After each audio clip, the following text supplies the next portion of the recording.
Olá, sejam bem-vindos ao podcast Geneticast, uma produção do Grupo de Estudos em Genética e Melhoramento da UFV, o Gen Melhor.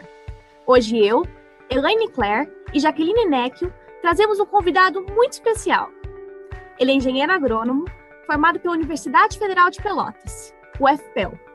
Possui mestrado e doutorado na área de fitomelhoramento pela mesma instituição. Atuou durante 6 anos como pesquisador associado sênior na Corteva AgroScience, nos programas de melhoramento de milho e soja. Atualmente, trabalha no avanço de novos produtos de soja, milho e sorgo para o Brasil Central. Dr. Henrique Luche, muito obrigada pela sua presença. Oi, Elaine. Pessoal, eu que agradeço, na verdade, me sinto extremamente honrado. Né? Eu lembro que os profissionais, quando voltavam para a academia, né, só que naquela época era de maneira presencial, né, sempre tinham aquela sensação saudosa de voltar à academia, né, mesmo que minha academia seja lá no sul do Rio Grande do Sul, mas toda academia é uma academia e é um núcleo de saber, desenvolvimento, crescimento pessoal, e fico muito honrado aqui, espero poder compartilhar um pouquinho da minha experiência, né, que é uma experiência relativamente curta, né, são 7 anos que estou no mercado de trabalho, mas muito interessante e espero trazer um ponto de vista diferente um pouco para vocês que estão mais na academia. E é isso, fiquem bem à vontade, perguntem o que tiver que perguntar, que aqui é bem tranquilo. Então, tá bom, vamos lá, Henrique. Você podia começar contando um pouco para nós e também para os nossos ouvintes, qual é o seu papel dentro da empresa atualmente e o que você vem desenvolvendo, né, junto com sua equipe? Aqui eu tenho o hábito de contar um pouquinho de história. Então, assim, às vezes eu me enrolo um pouquinho. Então, se vocês quiserem, me avise aí que eu dou uma cortada no assunto. Mas eu vou contar um pouquinho da minha trajetória dentro da companhia, né? Então, eu terminei o doutorado, ingressei na época, era do POM Pioneer, né? E entrei como pesquisador social sênior. Eu trabalhei na área de melhoramento mesmo. Comecei na parte de desenvolvimento de linhagem, obtenção de variabilidade, todo aquele processo inicial, né, o melhoramento mais hard, né, que a gente fala. E aí, conforme foi passando o tempo, minha trajetória, a gente sempre observa que vai tendo umas mudanças, tu vai mudando, vai indo para outros setores e vai aprendendo novas coisas. Então, eu fui articulando, fui indo mais, saindo um pouco mais das linhagens, daquele melhoramento mais, núcleo mais duro, e indo para a parte de desenvolvimento de híbridos, né? Onde tu começa já a ter aquela percepção de mercado, começa a ter aquela percepção de como é que aquele material que tu está desenvolvendo lá atrás está performando, que é um jargão que a gente utiliza, mas qual é a performance desse material no mercado, no campo, né, do produtor. E agora, ano passado, né, surgiu a oportunidade, então trabalhei com desenvolvimento de linhagem de milho, híbridos, e por último eu estava no programa de melhoramento de soja.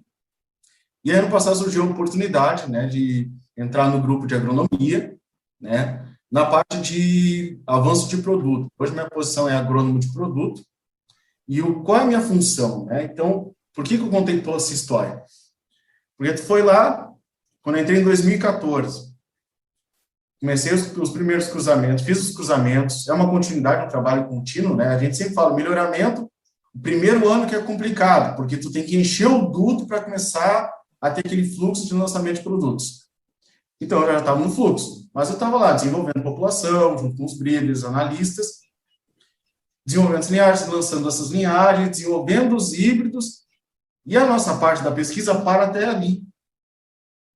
Quando o híbrido ele vai se tornar de um pré-comercial para um comercial, aí envolve um grupo muito maior, né? E a gente tinha a nossa participação, e aí surgiu a oportunidade de pertencer ao grupo que pega esse material, né, ou um híbrido, ou uma cultivar de soja, e traz ele de dentro da pesquisa para a área comercial, que é hoje a minha função. Então, minha função é, eu olho para dentro do mercado, vejo as oportunidades, aonde a gente pode agregar mais valor, aonde a gente pode ter uma contribuição melhor do mercado, maior e melhor do mercado. Observamos isso, e aí depois eu olho para dentro dos programas de melhoramento e vejo o que nós temos de potencial para fazer isso. Então, é basicamente uma amarração, né? E quando eu conto a trajetória da minha carreira, fica muito legal, porque eu consegui pegar todo o ciclo. Desde lá do cara, quando está começando aquela parte mais ciência, né, de construção de população, aquela análise mais aprofundada, passando pelos métodos de condução, até chegar a hora de botar o híbrido na mão do produtor. Então, essa trajetória que eu fiz está muito interessante, e agora essa posição que eu estou hoje está complementando, está encerrando esse ciclo, né, tanto da variedade que a gente está lançando, quanto o meu ciclo na pesquisa. Ótimo, Henrique. E qual é a dinâmica de trabalho no melhoramento? Assim, no sentido da atuação frente às mudanças e perspectivas do mercado. Eu gosto de usar uma metáfora, uma historinha para contar, que é o seguinte. Se você imaginar que os agentes dentro do mercado agrícola são embarcações, e agora parece que o papo vai ficar louco, mas vai fazer sentido no final. O mercado, ele nada mais mercado, as vendas, o negócio, ele nada mais é do que uma lancha, um reboque, um barco pequeno. E esse barco pequeno, ele se movimenta muito rápido. Então, por exemplo, imaginemos aqui uma lancha para fazer uma volta em si mesmo, demora segundos, um minuto, é muito rápido. Mas melhoramento não. Melhoramento é um transatlântico, é um Titanic, é um cargueiro, é um navio muito grande. E para quem já viu alguma coisa de porto, né, distribuição dos portos, sempre vê aquele navio gigantesco que anda rápido e tudo, mas ele precisa do auxílio de embarcações pequenas para se movimentar. Por quê? Porque o movimento é mais lento. E tal qual isso é o melhoramento. Por exemplo, se hoje eu falar que eu preciso de... vamos ir para a nossa estratégia aqui. Tivemos a pandemia agora. Rapidamente, as empresas de tecnologia conseguiram disponibilizar ferramentas para que hoje mesmo a gente estivesse aqui conversando. Então, estamos aí, sei lá, 1.000, 2.000 quilômetros de distância, a gente está conversando tranquilamente aqui. E nos adaptamos bem a isso. Só que melhoramento não é assim. Qualquer fenômeno que acontecer no mercado e eu precisar de uma resposta do melhoramento, se eu tiver a sorte de eu possuir a variabilidade genética como base, como ferramenta, como argila para poder fazer essa modificação, 5 anos vai ser meu tempo. 5, 7 anos. E se eu não tiver? Vamos relembrar um caso. E aqui eu vou me ater bastante a exemplos. Vamos falar de Mauro Rio Quarto, na Argentina. Uma molicute. Né? Simplesmente dizimou os campos. E o problema é, da onde tirar a variabilidade genética para ter tolerância a esse patógeno? Beleza? Argentinos hermanos. Aconteceu do lado de lá do rio. 2013, 14, vamos associar isso aí, mais nessa data. Surgiu, já era endêmico no Brasil uma coisa chamada enfesamento, né? Que também é uma forma de molicute. Enfesamento pálido ou enfesamento vermelho já era endêmico. Só que, graças a uma conjuntura associado à introgressão de germoplasma mais temperado, de parte de todas as empresas, né? Independente de qual empresa, todos estavam fazendo isso. Porque a gente sabe que o germoplasma americano, ele traz muito do yield, né? Da potencial produtivo para o germoplasma. Então, muito material suscetível. Migração, que eu vou falar também logo após, migração de verão para safrinha, onde nós tivemos ali, próximo a 2011, 2012, 50% da área era milho verão e 50% era milho safrinha. Isso é um prato doce para a cigarrinha e para o enfesamento. Então, tivemos o mal do enfesamento no Centro-Oeste. Boa parte dos híbridos sofreram muito, tivemos grandes perdas naquele período, e aí tem que ter a resposta. A resposta vai demorar quanto tempo? 4, 5 anos. Então, se a gente pensar que hoje nós estamos tendo uma resposta efetiva, lógico, nós já temos uma determinada variabilidade, já sabemos que alguns híbridos têm tolerância, mas tu pegar e conseguir converter o teu germoplasma para ter resistência, tolerância a esse patógeno, é um processo. E aquela coisa, você sabe mais do que ninguém que a gente não trabalha com um gene. A gente trabalha com 30 mil genes interagindo com 30 mil genes. Multiplica 30 mil por 30 mil, vai ver o samba que vai dar. Então, toda essa movimentação de germoplasma é muito complexa. Então, o mercado está toda hora se movimentando. E aí eu vou pegar o exemplo do milho safrinha e milho verão. Quando eu iniciei a agronomia, e eu sou meio veterano, eu iniciei a agronomia em 2005. 75% do mercado, mais ou menos, aqui, desculpe se eu errar os números, mas 75% do mercado era milho verão. Milho safrinha era incipiente, começou na década de 80, ali no Paraná. Onde é que vai meu dinheiro para investir? Pensem em vocês, peguem o dinheiro de vocês e vão falar assim, vou investir aonde? Vou investir aonde? Vou investir aonde está dando retorno, milho verão. Milho safrinha é um mercado secundário, só empresas pequenas se envolvendo, não tinha tanta atratividade. Aí passamos por alguns processos, boom das commodities, elevação do valor da soja, e o milho safrinha começou a crescer. 2012, 13, 14, também eu vou me perder um pouco aqui nas datas, chegou a 50% milho verão e 50% milho safrinha. Hoje, dados atuais, que eu fui olhar hoje para não falar bobagem, 75% do mercado é safrinha e 25% é verão. Ah, mas é um período muito longo. É muito longo. Mas tu tem cenários completamente diferentes. Muito diferentes. Vamos começar aí. Primeiro cenário que é diferente, seca. Brasil Central, hoje, que é uma das regiões mais produtoras de milho, tu tem a fator da seca. Então, você já tem que ter respeito a esse fator que vai ser limitante. Questão de preço, precificação. Preço de milho verão é diferente do preço de milho safrinha. Quando eu cheguei em Sorriso, o saco de milho não custava uma chinela, sabe? Não custava, eu ia falar o nome da marca, mas não pode. Mas não custava nem um chinelo. Quanto é que está o preço do saco de milho hoje? 70. Então, o produtor está capitalizado, quer investimento, quer produção, e ainda quer pagar preço de milho safrinha.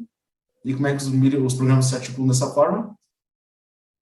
Pois é, muita movimentação, muito estresse para trabalhar. E qualquer demanda que sai do produtor vai repetir, qualquer demanda do produtor ou do mercado vai impactar no teu programa de melhoramento. E quando a gente fala de programa de melhoramento, parece que assim, não, eu estou uma grande empresa, o recurso é limitado. Não é, tu tem que ter foco. Porque que nem nós estávamos falando no início, 30 mil genes versus 30 mil genes, eu não vou fazer a conta, mas é muitas interações para poder trabalhar. Então, para tu achar um material produtivo é fácil. Tu achar um material produtivo resistente a uma doença é fácil, relativamente. Agora, tu achar um material que é produtivo, resistente a uns 5 tipos de doença, mas que tem uma boa produção de semente, uma boa capacidade de produzir semente, que ainda tem um ciclo precoce e resistência seca. Num prazo de 10 anos. É bem complexo. E isso aí, só não falando de milho, podemos falar de soja também. Quanto que o mercado modificou nos últimos 10 anos?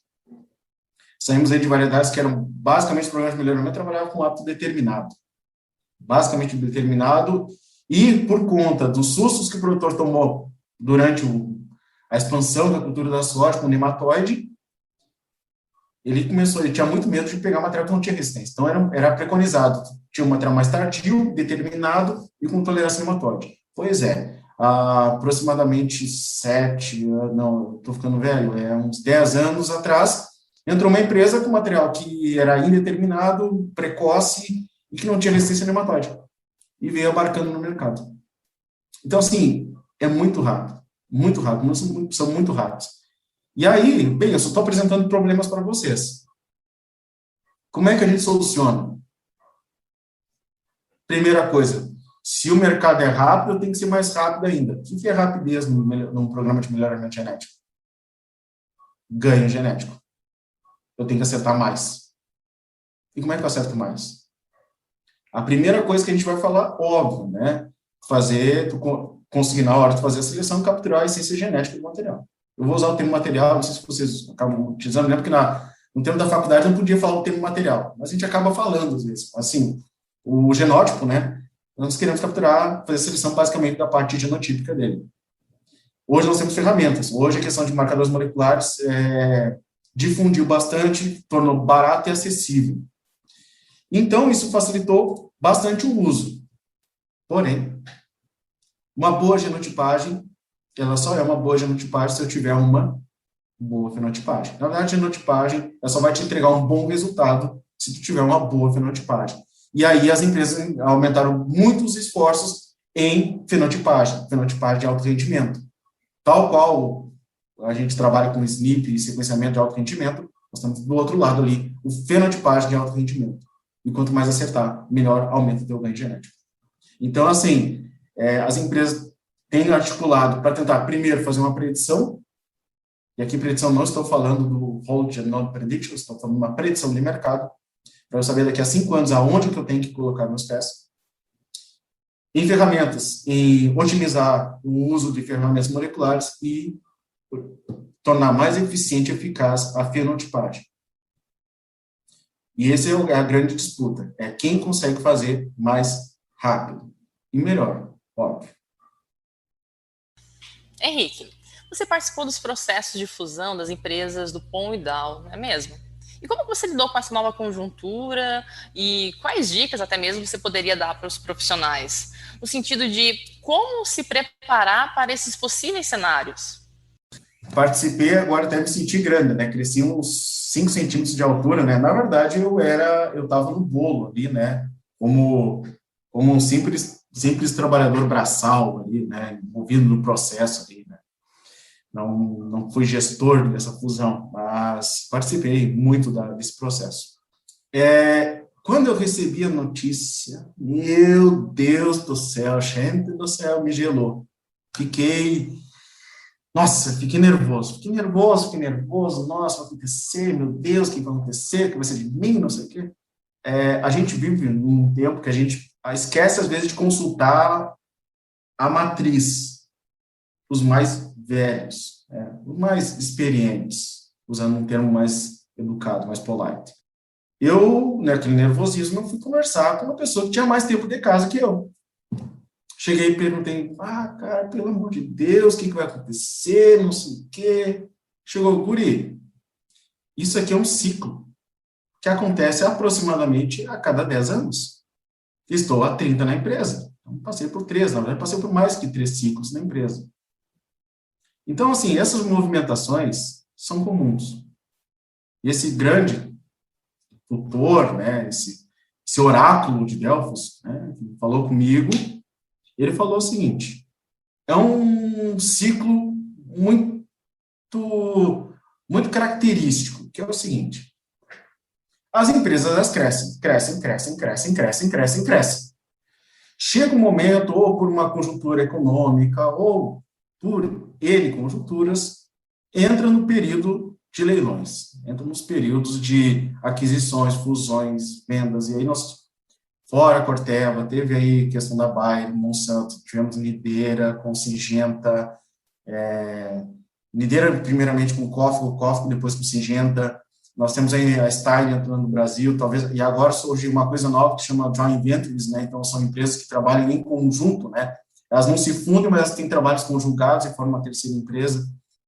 Então, assim, as empresas crescem, e aí, por algum determinado fenômeno de ruptura, dá uma balançada, e acontece esse fenômeno de venda, aquisição e fusões. Nesse momento, óbvio que existe efeito colateral. Existe, né? Porque tu vai ter a tal da sinergia, que tem um luxo que trabalha aqui, o luxo que trabalha ali, precisando de um luxo, e um luxo vai sobrar. Infelizmente, acontece. Mas isso não é ruim. Por quê? Na mesma linha, as empresas pequenas estão crescendo, e aí surgem profissionais disponíveis no mercado, e elas vão lá, opa, o Luxo 2 saiu. O Luxo 2 quer vir para a nossa empresa? E aí, com essas empresas menores, começam a absorver essa mão de obra, tá? Começa a absorver esses profissionais qualificados e começa a crescer também. Então, aí entra num período de crescimento. Essas empresas maiores, elas entram num período de homeostase, depois quando retomam o crescimento dela, até que, de novo, acontece uma mesma cisão, algum fato relacionado à economia, de maneira global, acontece um novo período de aquisições, fusões e vendas, e aí isso vira um ciclo. E eu acho muito interessante nesse ponto, aqui eu vou devagar um pouco, que é o quê? Muito importante, quando vocês entrarem na iniciativa privada, ou até mesmo na academia, tem ali profissionais mais antigos, usem eles como fonte de experiência para quem está iniciando. As pessoas são importantes porque, no meu caso, na época eu tinha 2 anos, 3 anos de empresa. E aí tu fala de uma pessoa que tem 30 anos de empresa, 20 anos de empresa. Essa pessoa com certeza sabe muito mais que você e já viveu muito mais isso. E para ela, aquilo é só mais um. E aí a gente consegue passar tranquilidade. Então, assim, é muito importante, primeiro, é um processo cíclico, natural, não é um processo ruim, porque, que nem eu falei para vocês, as empresas menores se beneficiam, tu tem uma remodelação do mercado e ele retorna a crescer. Então, é um processo comum, é um processo natural que vai acontecer e é cíclico.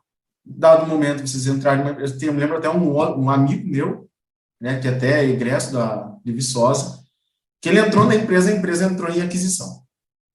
Meu Deus do céu, meu colega lá falou, cara, e agora? Mal entrei na empresa, sou o primeiro a ser mandado embora, quem entra primeiro sai primeiro também.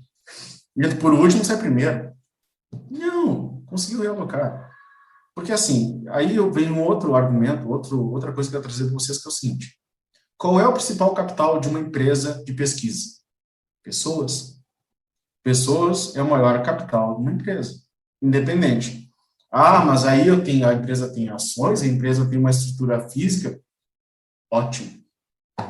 Mas uma má gestão, uma pessoa que faz uma decisão errada impacta muito. Vai acontecer essas modificações, mas bons profissionais vão conseguir se realocar. Vai demorar? Pode demorar, mas vão conseguir ser incorporados. E as empresas também não prezam muito por manter também, porque tu treina. Pega um profissional lá, entrou o Henrique lá, o Luxo entrou na empresa, recém saiu da universidade, pesava lá 60 quilos molhado, e aí vão lá, criam um corpo naquele profissional, treinam, ensinam o processo, ensinam, e tem N coisas, gente, tem um universo à parte quando tu começa a trabalhar em iniciativa privada que tu acaba aprendendo, desde coisas simples, como saber o que é uma NR31.8. Então, eles investem demais. Então, tu é um profissional que tem um valor muito alto, tem um valor agregado. Então, você ou vai passar por um processo ali de uma mudança, que vai mudar as cadeiras, ou às vezes consegue ter uma oportunidade de desenvolvimento, de crescimento da companhia. E caso aconteça, lógico, vai acontecer sinergias. As empresas pequenas, elas tratam de absorver esse time qualificado, né? E para elas é muito bom. E mercado, quanto mais competitivo, melhor, né? Para todo mundo, tanto para o cara que consome, para o produtor, para o nosso consumidor, quanto para as empresas. Quanto mais competitivo, melhor. Então, as empresas crescem juntas. Henrique, e você acredita que existe muita diferença entre o que se aprende na academia, no nosso caso, na pós-graduação, para o que se aplica na prática, dentro das empresas de melhoramento? E o que poderia ser melhorado na formação desses estudantes para atender a essas necessidades? Boa pergunta. Na verdade, essa é a pergunta quando tu sai da universidade, a primeira coisa, tu está na beira ali, tu está caindo, já qualificou, está começando aquela tremedeira porque tu está vendo que tá chegando o fim. Tu vai fazer essa pergunta. E quando tu entra, o pior de tudo, que o primeiro reflexo é tu fala assim, putz, isso aqui eu devia saber mais. Pois bem, vamos lá. A academia, tanto a graduação quanto a pós-graduação, ela vai te dar o quê? A base. Vai te dar o barro, vai te dar a argila. Porque assim, vamos lá, vamos puxar lá nos métodos de melhoramento. Um método de condução, espiga por fileira. Dificilmente uma empresa vai fazer tal qual um espiga por fileira. Passaram-se vários anos desde o desenvolvimento do método. Então, é óbvio que vai ser modificado. Óbvio que vão ter modificações. Óbvio que vão ter muitas diferenças num programa de melhoramento de uma empresa para aquilo que a gente vê na academia. Isso é óbvio. Porém, a essência é a mesma. Eu me lembro que eu aprendi melhoramento com o Azão Lazinho, o professor José, lá em Pelotas, lá. E pegava uma folha de papel, rascunho lá, Azão Lazinho. Professor Fernando Carvalho, finado professor Fernando Carvalho, grande pessoa, ensinava com o Azão Lazinho, que é a base, é a essência. O que é usar correlação ou usar uma análise de trilha? Não é também um método de correlação, de predição? Tentar predizer a partir de outra característica? Usar uma seleção indireta? Não é uma seleção direta? É uma seleção indireta, só que em vez de tu usar lá o tamanho da espiga, tu vai utilizar um marcador, uma substituição do SNP. Então, a essência, ela é a mesma. E isso que é a função da academia, te passar a essência, muito bem passada. Para quando tu estiver aqui, às vezes tu chega numa enrascada, numa sinuca de bico, tu não sabe para que lado tu vai, se tu vai fazer isso, que se eu fizer isso, vou gastar tanto de material, vou gastar tanto de mão de obra, tanto de horário, será que eu vou ter resultado? Às vezes tu precisa convencer alguém, tu vai ter que chegar para o teu líder, para o teu chefe, para o gestor, para o gerente, vai ter que chegar assim, isso aqui é o meu plano. Ele vai perguntar, tá, mas por que tu acha que vai dar certo? E aí tu não pode chegar e falar assim, porque eu acho, né? Tu não pode chegar assim. Tu vai ter que ter a tua base, né? E aí tu vai ter que trabalhar um pouquinho com linguagem, tu vai ter que fazer uma modificação da linguagem. Sair falando em análise de trilha, falar de correlação, falar em club. Enfim, às vezes não vai ser o mais apetecível de se ouvir, né? De um gestor, mas geralmente ele vai pedir o embasamento técnico, porque nós temos que falar o seguinte, um erro num processo de melhoramento dentro de uma empresa é muita grana. É muita grana. Às vezes, eu me lembro que eu trabalhei muito com time operacional, né? O pessoal, que a gente fala chão de fábrica, o pessoal trabalha ali contando semente, e às vezes sempre acontecia um erro, trocava pacote, dava alguma coisa, e eu chegava e o pessoal falava assim, gente, se for para fazer coisa errada, se for para não ter resultado no final do dia, eu fico em casa tomando chimarrão com minha patroa, brincando com meus piá.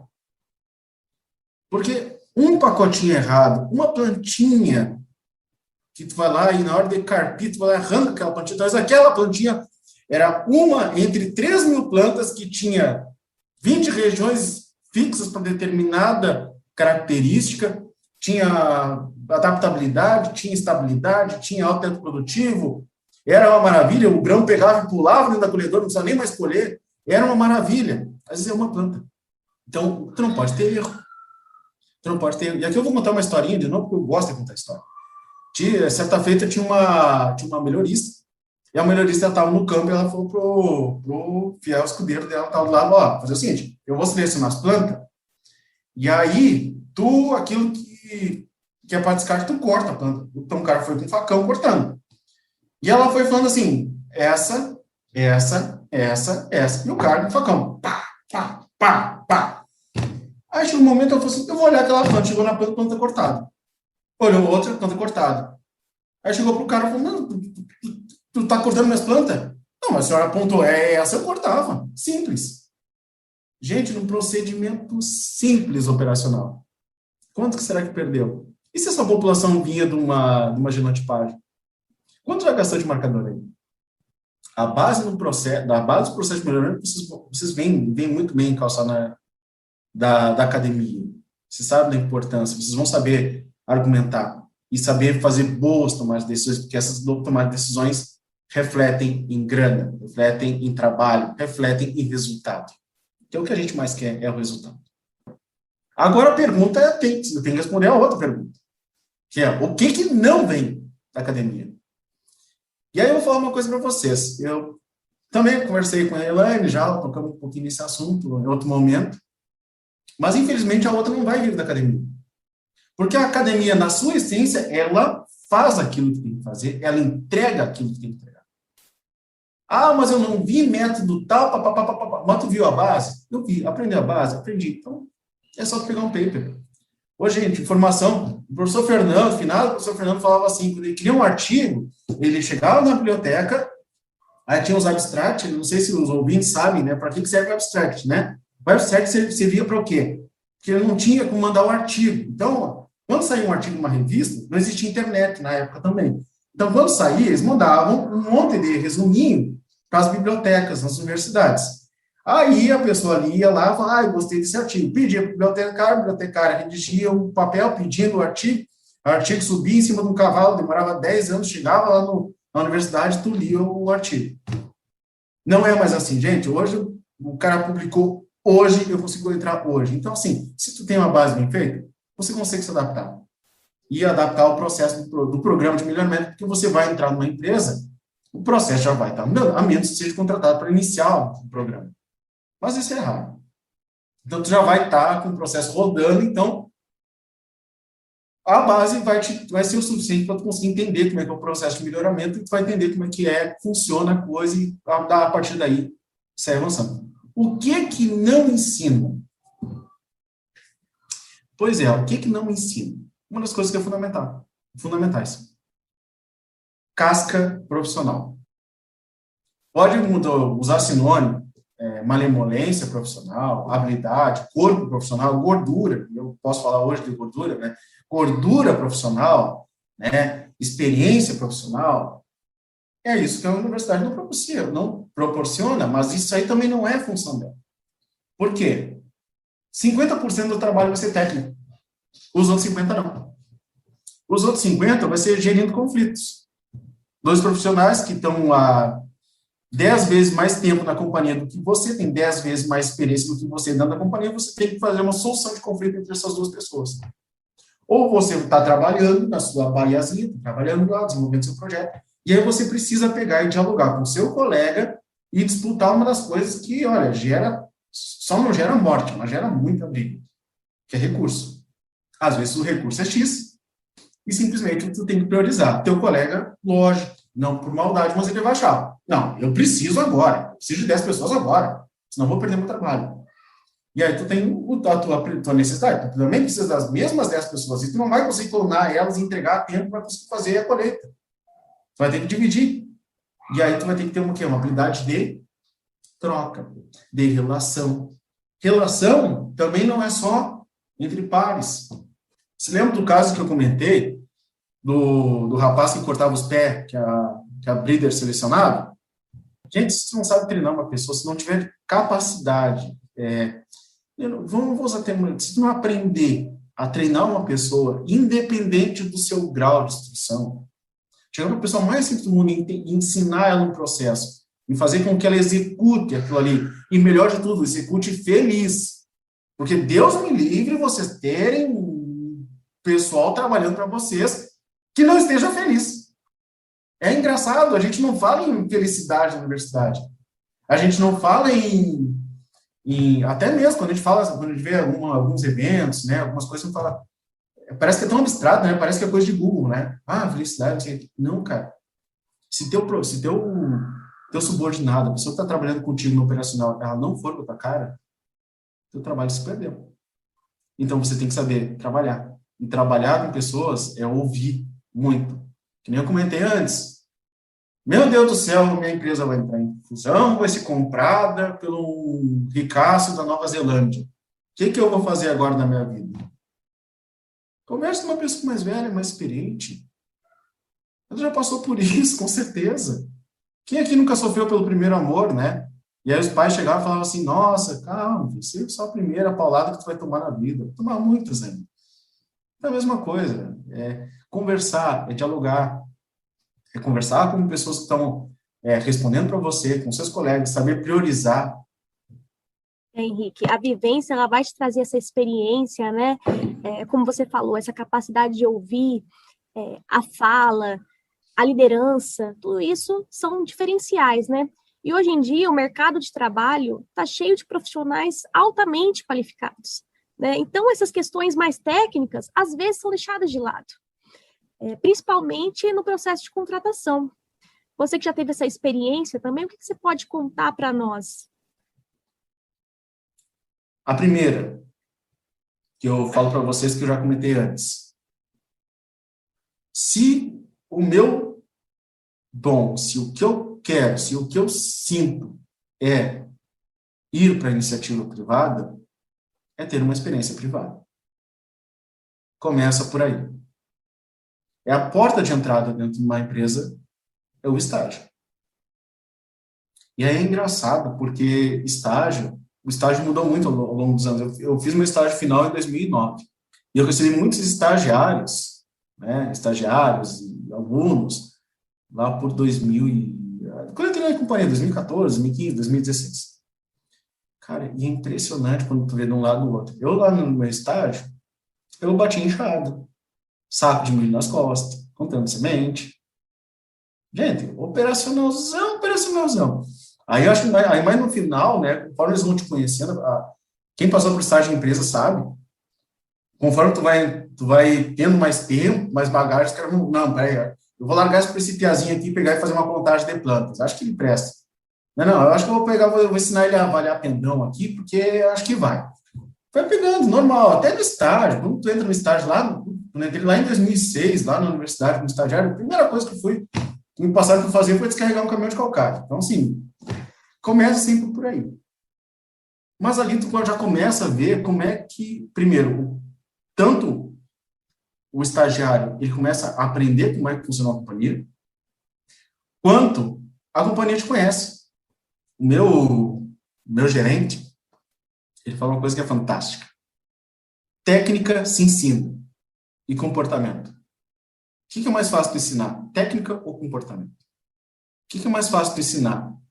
O jeito de se relacionar ou ensinar que tal processo faz dessa forma? A coisa humana é muito mais difícil.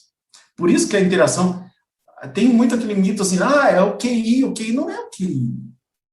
É que, em vias de fato, técnica tu ensina. Agora, comportamento é muito complicado. Porque eu já fui muito entrevistador. E naquele momento, todo mundo é proativo, o defeito é ser perfeccionista, né? Meu Deus do céu, eu adoro, eu não quero ir embora da empresa. Ressaca eu nunca tive na vida, nunca botei uma gota de álcool na minha boca. Não, assim, domingo eu já estou pensando, ansioso, porque eu quero que segunda-feira chegar lá e sair tratorando. Boa, enxada? Pá, dá aí uma enxada, tem que dar uma sem fio, porque eu gosto de desafios. Minha vida é movida a desafios, que é uma enxada sem fio. É assim, cara. É assim. Então, assim, é muito difícil pegar o comportamento. É muito difícil. É no detalhe. É no detalhe. Por isso que o estágio, ter uma vivência, as pessoas te conhecerem, uma empresa te conhecer, é uma grande porta. Que ótima conversa, Henrique. Muito obrigada por ter aceito o nosso convite. Gente, muito obrigado. Me sinto honrado de participar, de conversar com vocês. Muito obrigado. E essa foi a nossa conversa com o Dr. Henrique. Espero que vocês tenham gostado. Acompanhe-nos em nossas redes sociais, no Facebook, Instagram, LinkedIn e Twitter, para deixar o seu comentário, uma crítica, sugestão de temas e entrevistados. Em nossas redes sociais e no nosso site, você ainda pode saber mais sobre os eventos e sobre episódios do GeneticCast. Não deixe também de compartilhar e seguir esse podcast. Assim você ficará sabendo quando um novo episódio chegar. Um grande abraço e até mais!